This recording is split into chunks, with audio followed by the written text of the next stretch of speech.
Hello, hi, I am Queen D. Hey, I'm Clay. And we're so excited because we have been watching Friends and Neighbors. And this is very interesting because it comes, Friends and Neighbors is one of those interesting series where it talks about the psychology, sociology, economic, and political background of this whole thing and how it's dismantled and how a group of people who live in this community, Westchester, New York, and how they navigate through this whole thing. And what's interesting about it is that we're talking about the upper crust, so to speak, right, Clay? For sure. Yeah. Your friends and neighbors. It's not a crime show. It's a sociological examination, I like to call it, of what happens when men who are built by systems they no longer believe in refuse to leave those systems, and what it costs everyone around them when the bill comes due. So Coop, who's played by actor John Hamm, one of my favorites, he becomes a thief not because he needs money necessarily. He becomes a thief from the first season on because legitimacy felt like a case to him, and transgression felt like the only authentic choice left to a man who had spent his entire adult life performing inside a world that rewarded performance over substance. So these are character studies that we're going into. These are cultural diagnoses. And Westmont Village, where the show is set in, is the laboratory of all of this. Yes, Friends and Neighbors, because I am a New Yorker, if you don't already know that from my accent. But I am a New Yorker, and I do understand the hierarchy and what goes on from Long Island to Manhattan to New York, Westchester, the Hamptons, and so on. And then you even got Martha's Vineyard. You have different hierarchies and how it's played out. And you got the blue collar, the white collar, and then you got the in-between collar, which they've never given a definition for.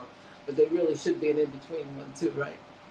But so Sure. because people are going to watch this show mostly for entertainment value, we would like to talk about how a person of high esteem in this community can become a cat burglar, blackmail for millions of dollars from his own friends and neighbors, which is so sad. And but it's done in a pretty, very clever way. And the actor we have John Hamm, which is Coop, and then we have his wife, his ex-wife. Amanda Peets, who plays Mel. And then you have the two children.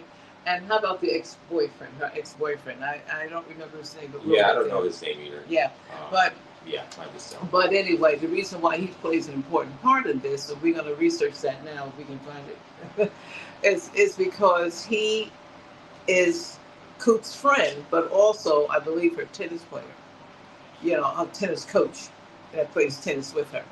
But let's talk about that. And so, Coop, Clay will tell you, is a person who has a high-powered position.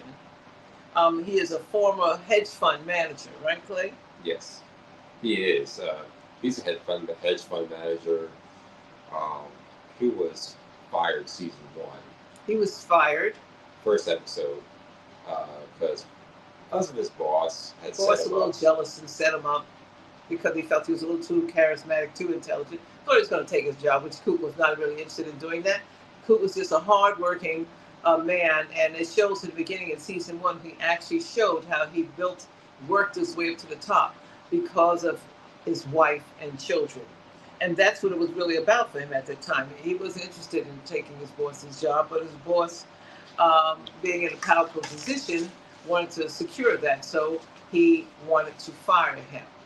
Now, when he fired him, what happened, Clay? He ends up trying to find ways to keep money coming in to Yes, yes. his pretty affluent lifestyle. And this is the thing. Coop was accustomed to tradition in the way that all of his friends and neighbors had a calendar of events that they did like clockwork every year. Every party, every charity event, everything with every vacation, everything was marked on the calendar, and everyone who was in this group of friends and neighbors followed this. So it was not unusual for Coop to be able to feel comfortable with his buddies and his wife to be comfortable. And even though they got a divorce, they all still got along. And Coop was able to roam through the house and do what he wants. So this is how it starts. He gets fired. He does not want to tell his wife that he got fired because he didn't want his wife and children having to change their lifestyle. Nor did he want his friends and neighbors to know that he had to change his lifestyle. So he, not intentionally, went into his neighbor's house and stole. What happened was one day he was in the house at a party or something, and he went up to the bathroom and he opened up one of the drawers and said, "Well, if I take one of these expensive watches, I don't think he's going to miss it." I think it was $165,000 for that watch. And the man also had a roll of money. He had rolls of money in rubber bands, and so he even took one of those, I think. And that was the beginning of him starting this whole new career in burglarizing like a catbird, because he wanted to make sure that his whenever he was out with his friends, that he could find out. He knew what their schedule was like. If they were going to be home or not, or they was on a vacation, then that's when he would go in. And how Elena gets involved is the maid. One day she's in there cleaning, and she's from the other side of town. Um, she doesn't even have her papers yet, her green card or visa or anything. And she's not an American citizen, but she catches him stealing, and she puts a gun to him. And then he turns around and she's shocked to see that it's one of the neighbors. And so after he talked to her, she decides, I want in because I want to keep my parents here. And she wanted to become an American citizen, and she wanted to have an easy life because they showed her lifestyle, which is extremely hard. Anyone who is a single parent may not have been as hard as hers, but being that she was from the city, she would get up early in the morning when it was like dawn and have to take mass transportation just to go to the other side of the world, I call it, to Westchester to clean these huge homes. It might have been, they're like McMansions, right? For sure. Absolutely. Yeah. And so that's why she wanted in, because she wanted to make some easy, quick money, and so that she could start feeling more comfortable about her lifestyle. Right. You're going to see a lot of the economic irony that builds around this entire series, especially the first few episodes. So, again, Coop, he's a hedge fund manager. He's stealing to survive. At least that's how he justifies it to his own self. You have Ash, forgot the actor's name, but he's a pretty good actor. He's a shipping magnate, so he's laundering money to preserve his lifestyle. And Barney, who's the wealth manager, who is also is Coop's accountant, if you want to call that. Yes, let's talk about Barney for a minute. The reason why we want to talk about Barney is because Barney is Asian. Now, he's an Asian American, and so is his wife. So they are accustomed to living an American lifestyle, although their parents are traditional and in their own ethnic culture and religious background. And they're having to deal with not only fitting in with the American culture, white culture hierarchy, but they're also trying to also fit in with their own families, so their families don't get disappointed and upset with them because their culture is different. And so you see Barney trying to juggle this lifestyle because he is a manager, wealth manager, and he helps manage mostly everyone in that group, right? For sure. But and that's how he fits in. But his father-in-law, who is a millionaire over 10 times over, wants him to take over the business, and so does his wife, be in the family business, which he does not want to be in the Asian culture because it's extremely strict. He doesn't want them watching every move he makes, right? For sure. So Barney decides he wants to join in, and how he finds out is a crazy way indeed. Right. He's going in from the way of keeping the money clean. So he's basically committing federal crimes to feel useful in their case. It's this trio, as we have it now in the show, with Cooper, Elena, and Barney, and Ash, not even a trio, maybe a quad, but Elena is Nick's housekeeper. Nick is the retired basketball player who was having an affair with Coop's wife, Mel. Uh, so he is, Barney's like the accountant for everybody in the neighborhood. He's like the neighborhood accountant. So let's talk about Elena for a minute. Not the maid.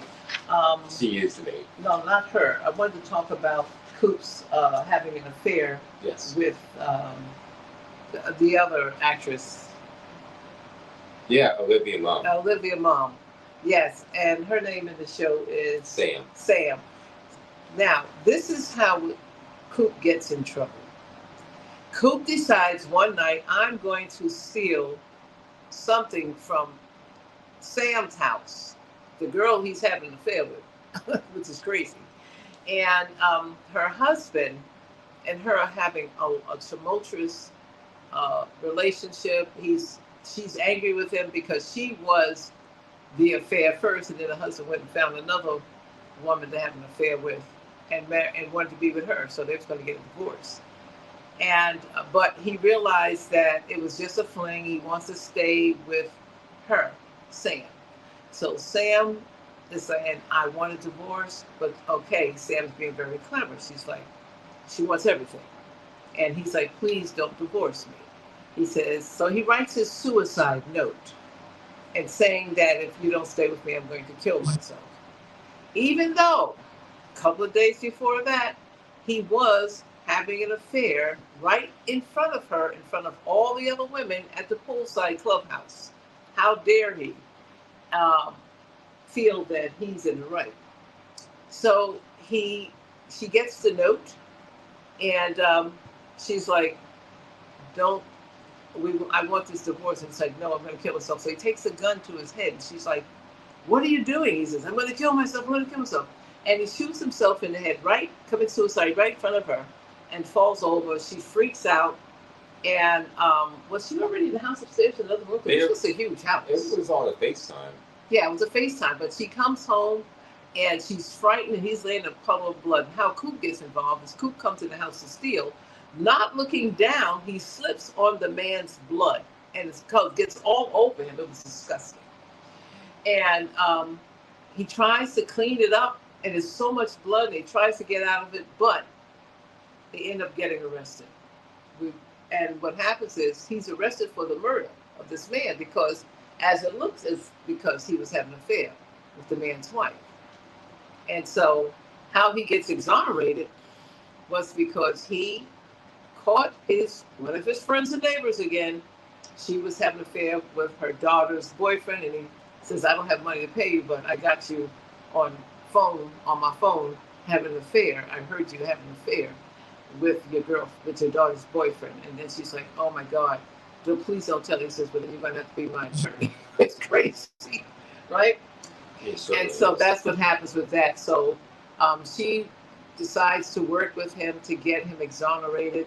They find out later on that the wife that he was going to divorce him, she had shot him twice to make it look like I don't know what she was doing that for. It was crazy. It was a slop job. It was a sloppy job. She shot him twice. I don't know what she was trying to do. Oh, to get the insurance money. And it didn't work.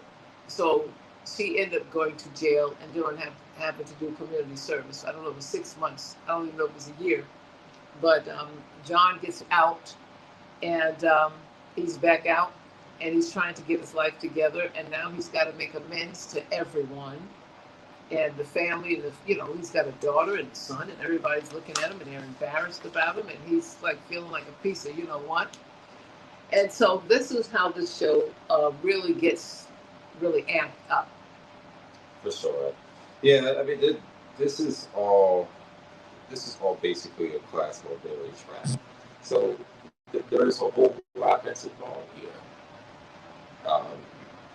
Episode 1 of season 2, that's what we're on now. Yes. It establishes Coop's fundamental economic contradiction immediately. He turns down his old job, in a sense, that would have been paying him 7, 8, 15 a week. Yeah. But he decides that he wants to keep stealing.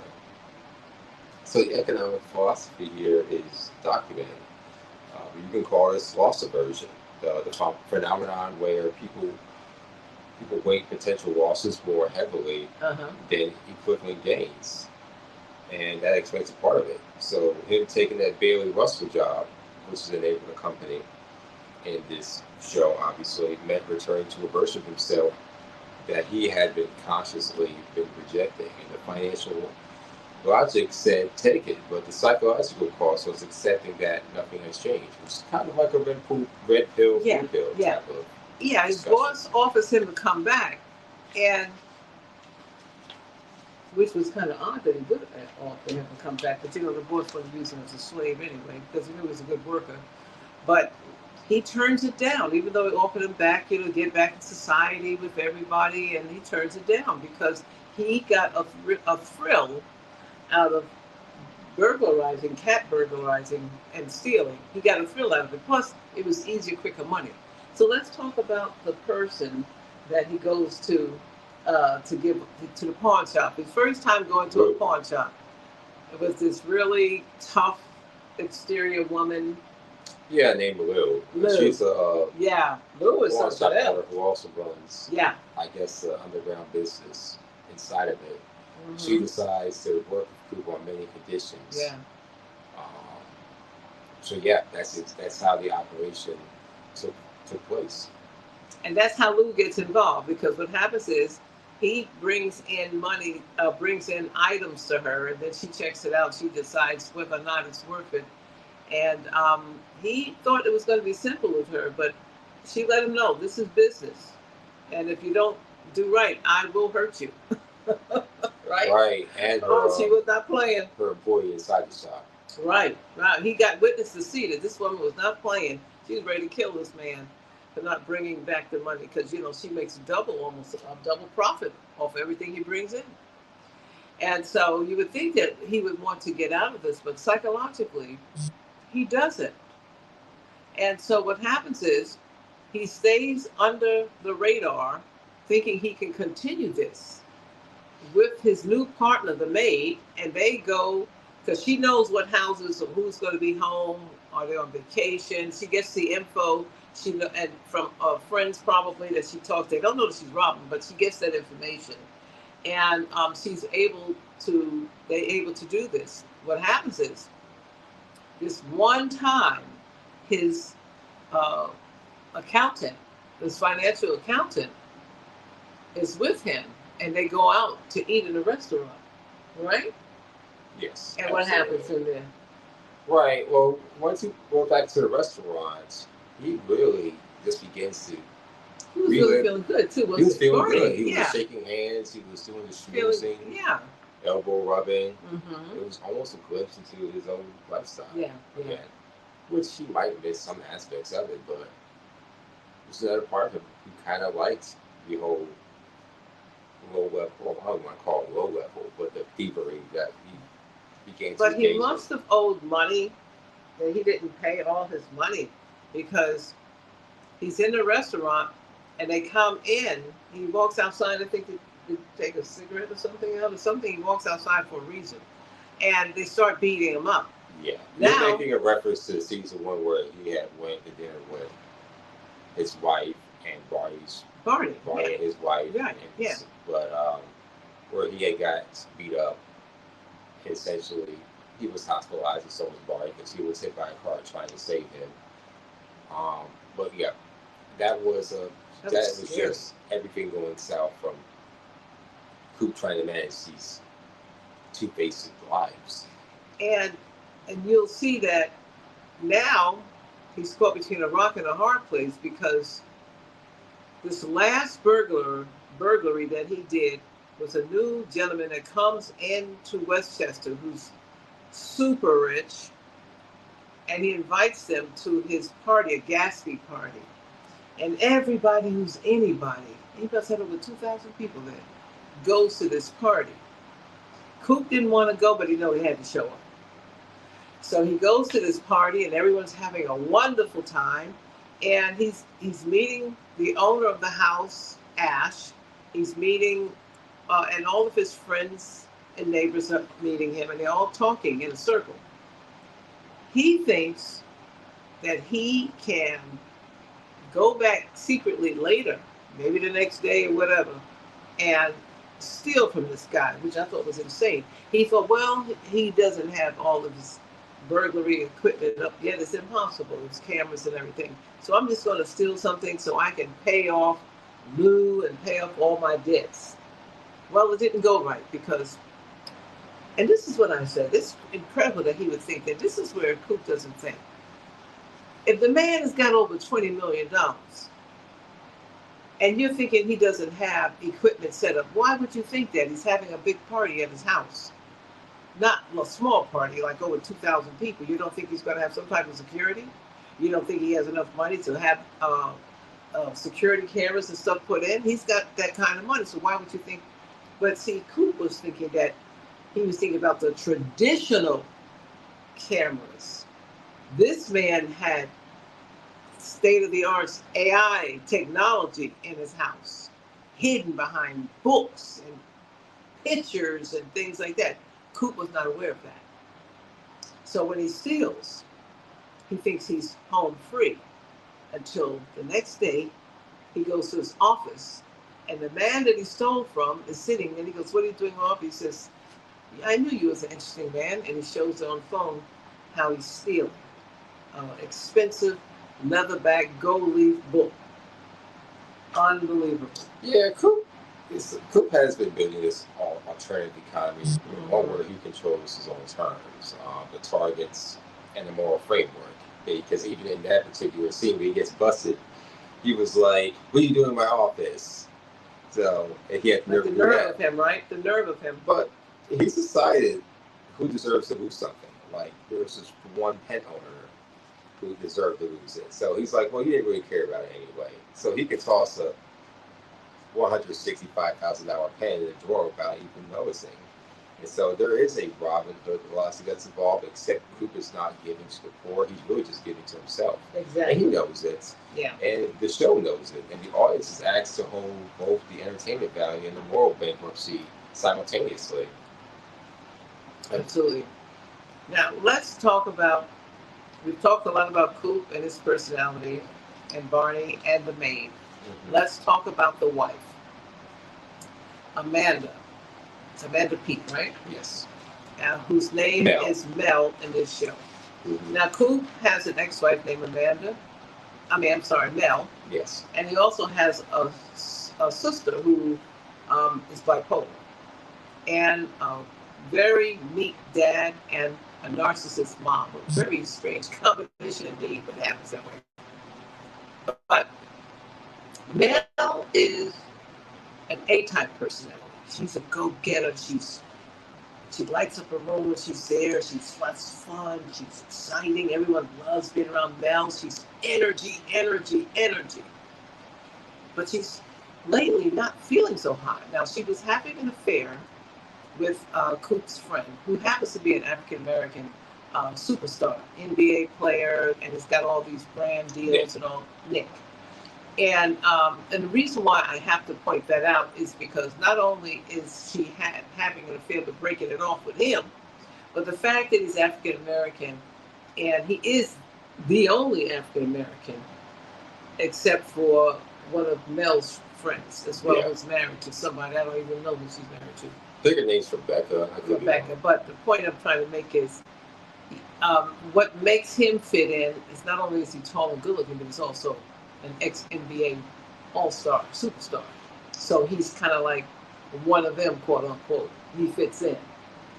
And she breaks up with him because she's thinking maybe I'll go back with Coop. But then she's not sure she wants to be back with her husband. So she doesn't realize that she also is a therapist. But she's going through a midlife crisis. And even on this show was called, well, we weren't supposed to get old. It was the title of the show.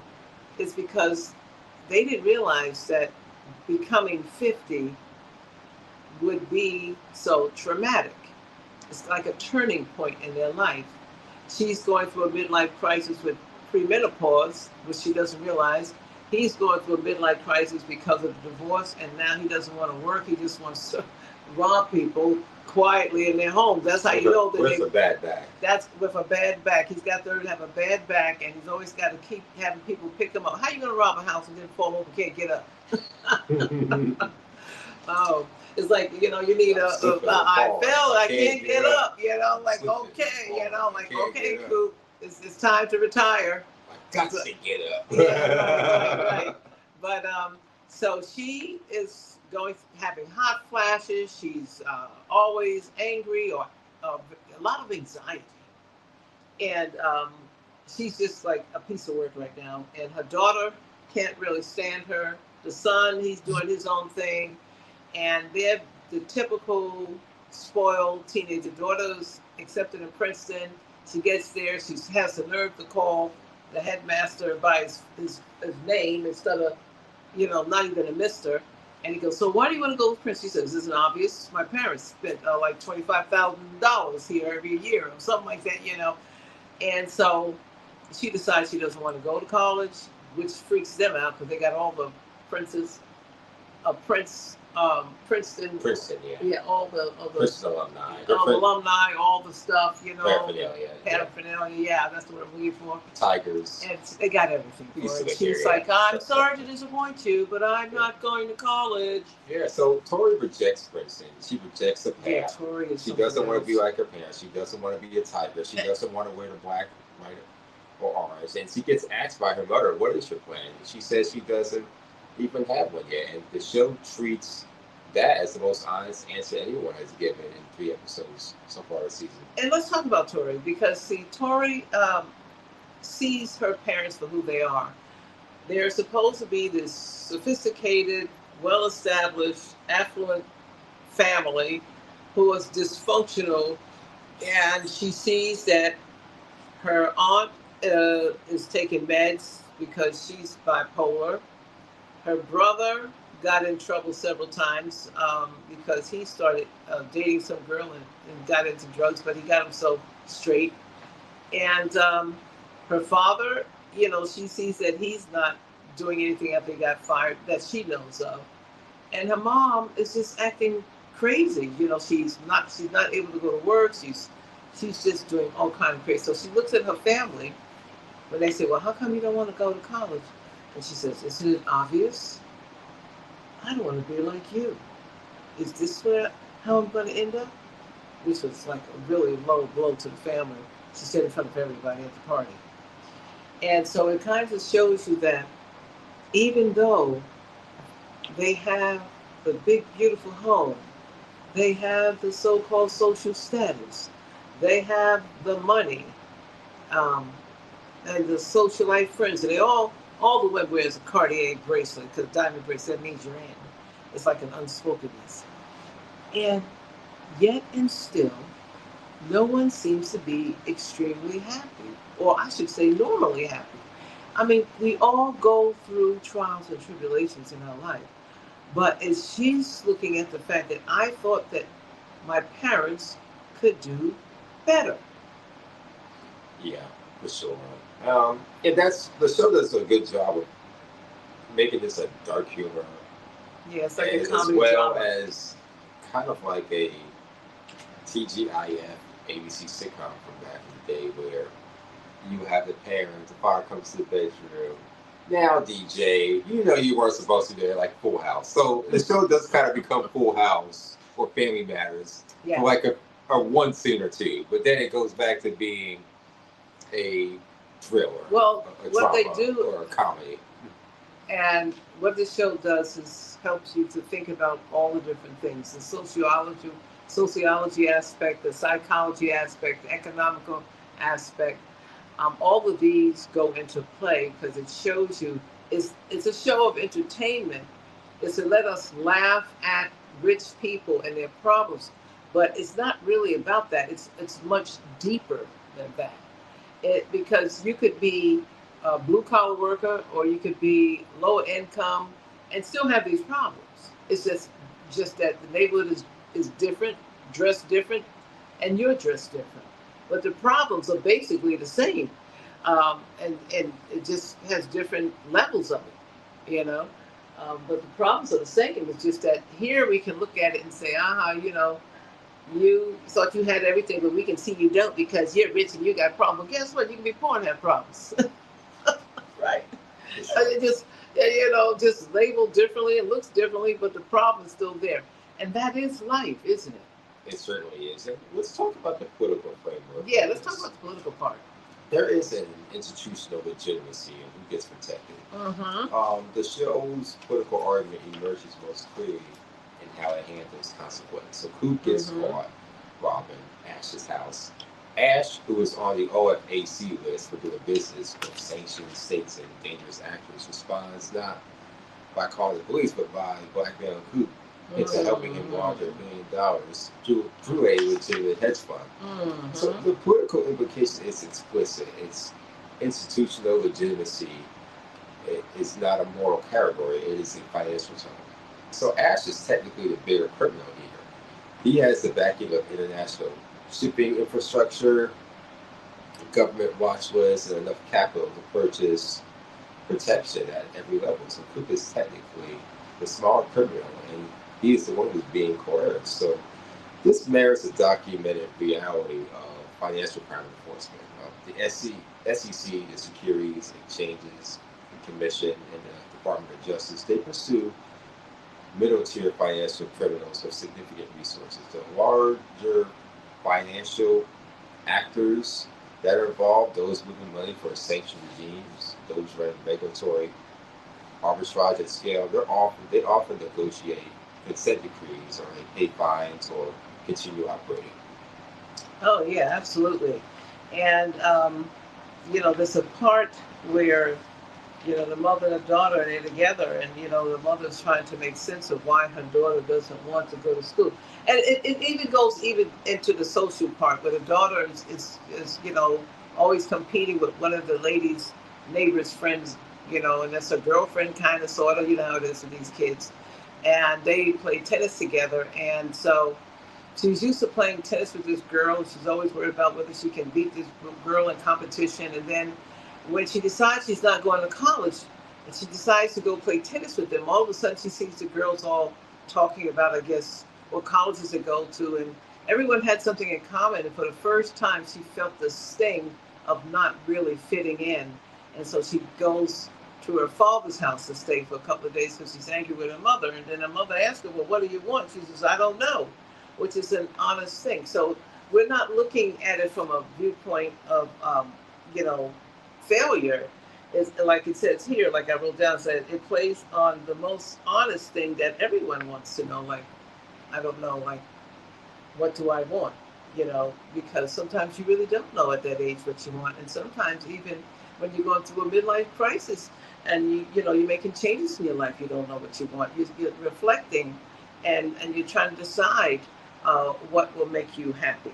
So I found that really profound. Yeah, and there is institutional entitlements involved. So, in her Princeton interview, the show's most explicit political statement in the first few episodes is one of my favorite scenes. She tells Jeff, the legacy interviewer, that the Ivy League alumni donations are not carrying their legacy insurance. They basically are paid to ensure their children have access to these institutions that distribute social and economic power. She names systemic racism, anti-Semitism, and the sexism that's embedded in these institutions. She calls a resource allocation obscene, but then she kind of jokingly plays it off by saying, oh yeah, I do tennis and I'm being recruited for that. So she already knew this is kind of a farce. So she kind of went Morgan Freeman, Shawshank on him. But those who saw, there's a part when Morgan Freeman every year he gets a chance to go up and explain why he should be released. And he gives this explanation of what he thinks they want to hear. And they always say, sorry, we changed our mind. And they hit the gravel down like, nope, you don't get out. And then this one time, he decides, I'm sick of this bullshit. And he goes up there, and they go, so why do you feel that, what have you learned, and why do you feel you should be released? And he goes, I don't give a damn. I don't care if you... And he just tells them like he feels. And then they go, oh, he's ready to be released. Yeah. It's crazy. Yeah, so this show, It does not play this as hypocrisy exactly, but what it does do, it plays it as a specific position of the critically conscious wealthy. So people who can name the machine, articulate its failures, and still ride it out.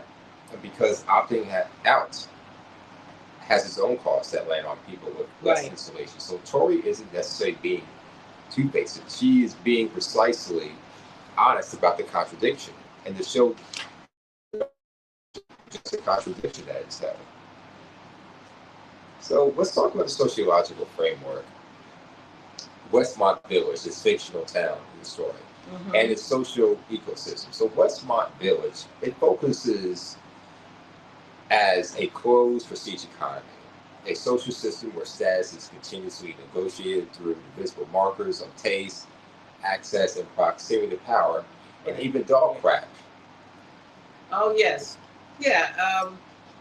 I mean, this was supposed to be the funny part, but it really wasn't that funny. To me, it was kind of disgusting.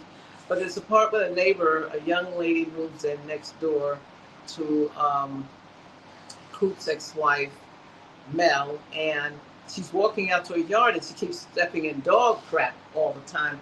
And it's because this woman who moved in, because they don't have fences, because most of the states don't have fences because it's kind of like an unspokenness that it's an insult because everybody wants to show their beautiful lawns and hedges and trees to make it look stately.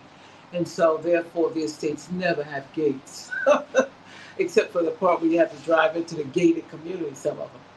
But anyway, so she finally knocks on the door and says, "Hey, hi, I see you have a dog." That says, "Yes, and she explains about the type of dog it is and everything. She goes, "Yeah, well, he keeps crapping on my side. Can you please walk him or whatever?" And the lady just kind of ignores, says, "Yeah, yeah, yeah." So finally she gets sick of it and she's already going through her menopause and stuff and not feeling that good. And she takes the crap and puts it in a beautiful gift bag and gives it to the lady. And the lady goes, "Oh my God." And so after that, she wakes up in the morning and she hears all this loud noise. And the woman's having this big wall and hedges put up. And so she goes over to her and says, "Is this necessary? Don't you think it's extreme?" She says, "Well, you made it extreme when you did what you did." She says, "Well, good, I guess good neighbors, have good fences." She says, "No, good neighbors are just good people."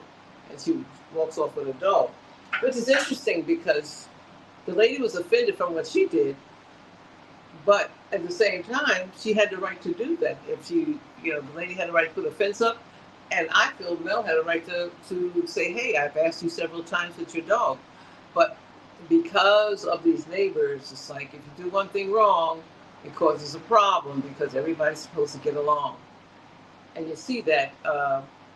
And even in a social event, they watch each other like a hawk, and they always kind of one up each other on their kids and all of those things. And it's just kind of like, if you realize, it's kind of like a lot of pressure. For sure, it definitely is.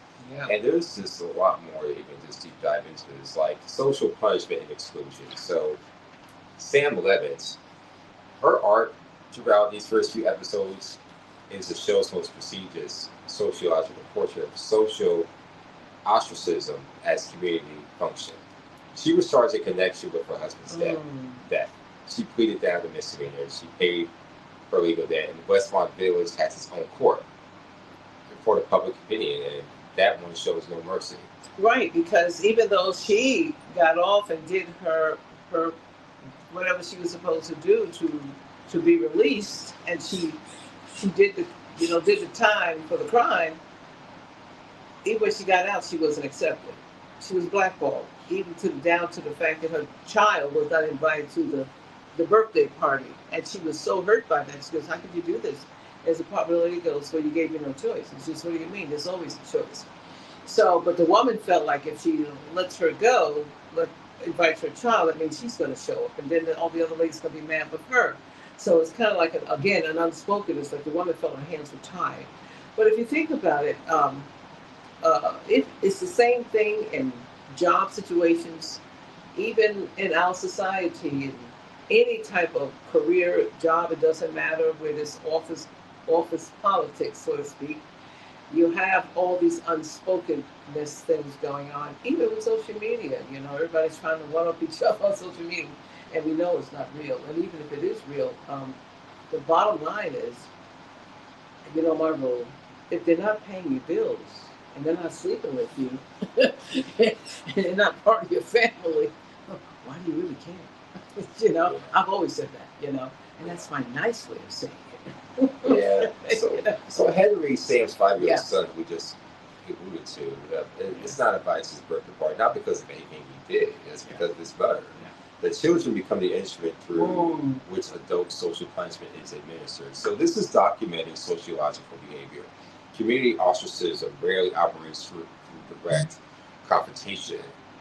It functions through access denial, the slow withdrawal of inclusion that is never quite explicit enough to challenge, but always precise enough to sting. So Maggie says, as Queen just mentioned, that it wasn't her wish that for it to be that way. Sam's response is the most precise line of the first few episodes, that's the thing, Maggie does it. So the choice is always available. The community chooses punishments and calls it circumstances, even when we go on episode 4, how they have that Jewish Passover party, how the women see Sam at the bar and they all like whispering to each other, and she basically offers a new business by finding architecture, and one of the ladies there, the biracial girl with the frizzy hair, forgot her name.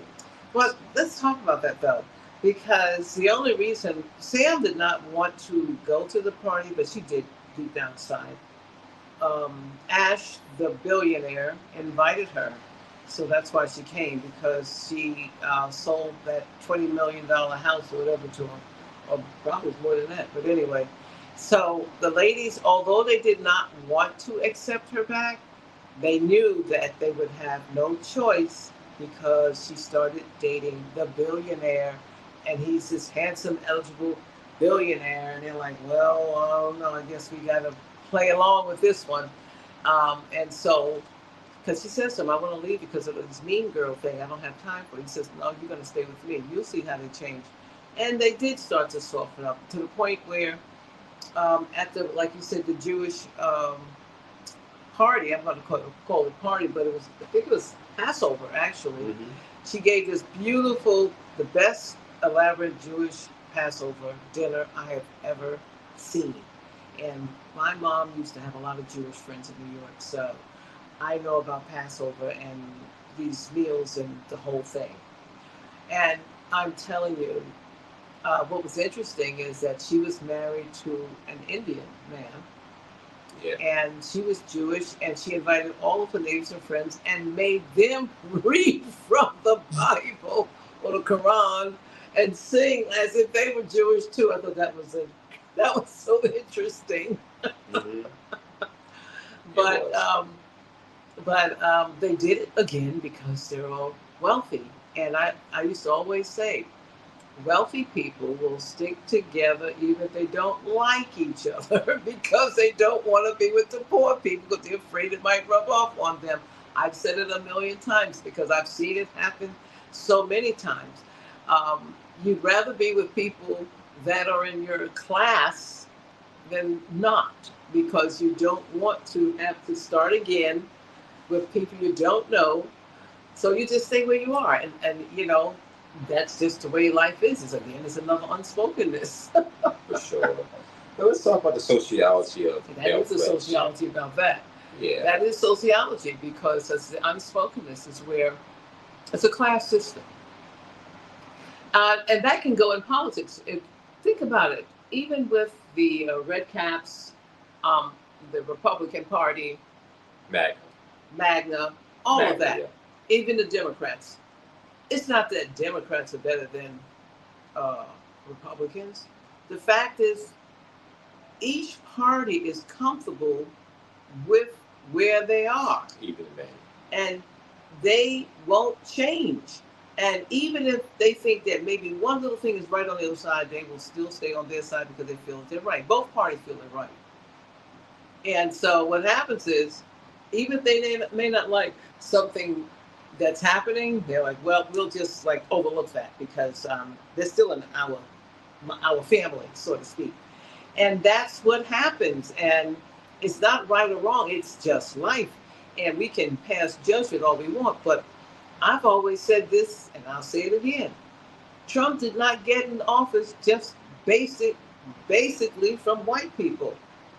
He got in office because someone voted for him and they did not tell their friends when they went in there who they were really going to vote for. You remember that song? I've always said that. So if you're naive to think that it was only white people voting, yeah, naive.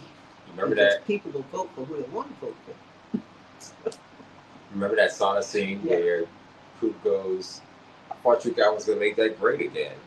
So that sauna scene was very interesting. So that sauna scene involved Coop, Nick, Warner, and their other friends, Cordy and Brad. Mm-hmm. And they were doing sociological work that show frames as entertainment. So these men have built their entire relational infrastructure around instrumental bonding.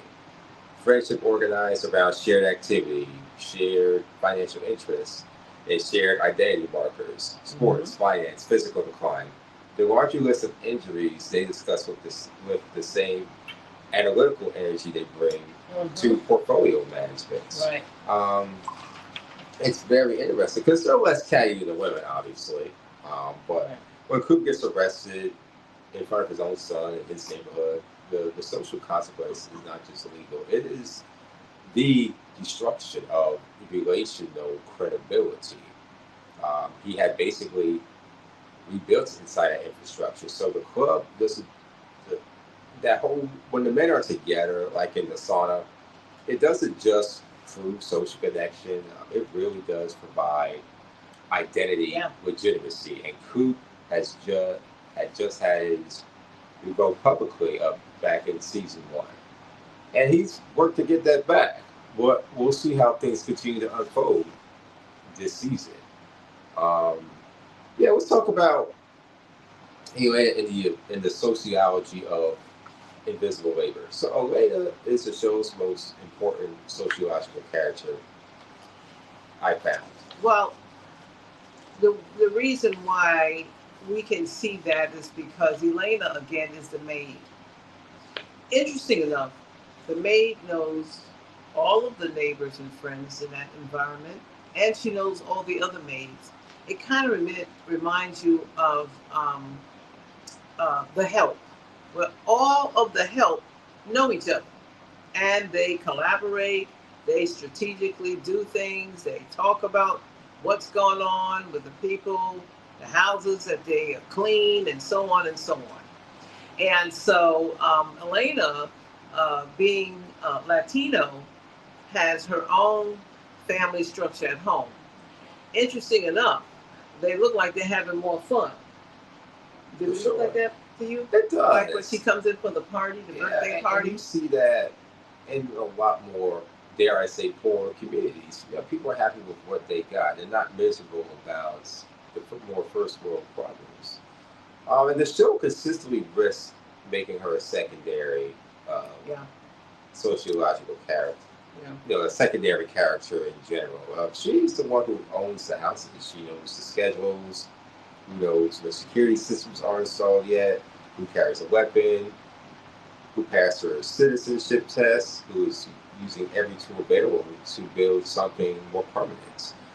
So her exchange with Coop about the white guy treatment in the show's most precise sociological moments earlier on, she's asking for equity and transparency and inclusion in these decision makings, including earlier where she's in Coop's office practically rejecting Barney outright. But she wants equal standing. Right. And she wants, all things that make this illegal enterprise work. Right. Fortunately or unfortunately. So the fact that she has to ask for it inside a criminal operation is a so historically show, and it's the most honest observation about how race and class organize power in every institutional context, including ones that operate outside institutions. Yeah. This again, it's the rich versus the poor. She would be getting to a whole lot more trouble if she's arrested. Probably would stay in jail for 15, 20 years, being a woman and Latino and not having her citizenship. whereas Coop was exonerated for a murder. And it shows you, and then even the other lady, Sam, who shot her husband twice, even though he killed himself, she was trying to shoot him so she could pretend that he shot himself so she could get insurance money. But again, she got off because of wealth. And again, these are things that we talk about and not talk about at the same time. And so, what would you say about this show on a whole? I like it. It's one of my favorite Yeah. shows that we're watching right now, for Yeah. sure. And we could break down a lot more frameworks. So we could even talk about the psychological one. Um, and there's just so many layers to go through with everything because the show really, it so intersects well on so many levels. For certain, we could even talk about just the just in general the Coop's identity crisis, the clinical lead. So Coop's refusal to return to Bailey Russell is not a lifestyle choice. It is a psychological identity rupture, a documented phenomenon where a significant life disruption, in his case, arrests, exoneration, job loss, it creates an irreversible break with the prior self. But I would say, on a whole, that the show is interesting. It's funny. It's got drama, and it's also a comedy, but it also has romance in it too, which we really didn't touch too much on because we were so busy touching on everything else. You can see that Coop loves his family. You can see that he loves his wife. You can also say that he kind of sort of loves his friends too, because they go out together. They kind of have like a bro romance type thing going on and stuff. And even the wife, Mel, she loves her life, even though she's always frustrated. She loves her children, and she loves being with her friends. So I see that the show really points out a lot of different things, more than just entertainment. It shows emotional, psychological, um, economical, all these things play an important role in this show. And so it's more than just entertainment. It talks about, like in the background, we have a picture and it says, "We didn't expect to get old." It shows you how when they got married and how much fun they had and their friends. And now they're facing some real issues about midlife crisis, being 50. And I mean, some of their friends are still under 50, but what it feels like to now have to look in the mirror and think about your life going forward. And what does that look like? I'm happy to see that they are now bringing these topics up, and they're not just shows about people 20 to 30, because it's very, and even 40, because what it's showing you is this is real life. And I think that the world and society has finally recognized that there is life after 35. There's sex after 35, you know, and so you will continue to grow from 20, 30, 40, 50, 60, 70, 80 until you leave this world. You're not going to stay the same.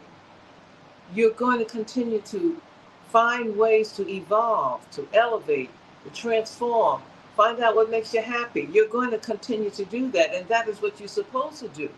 Find your purpose. What makes you happy?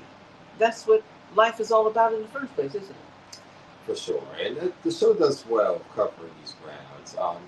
It's a sleeper show, probably by some people's standards, but it's certainly one that we're going to continue to follow throughout the spring. So definitely stay tuned. So stay tuned, and we appreciate you watching, like, and subscribe to our channel, of course, because it's all about the algorithm on YouTube. And we will be covering Imperfect Women as well. And we'll continue the Testaments. And the Testament as well. Ooh, I'm looking forward to read. This is like a whole another side from from this type of show to Testament, it's like, woo. Yeah, and other things might come up along the way. Yeah. So thank you again. We love you. We thank you. Mwah. See you next time. Thank you all. Bye. You have a good one.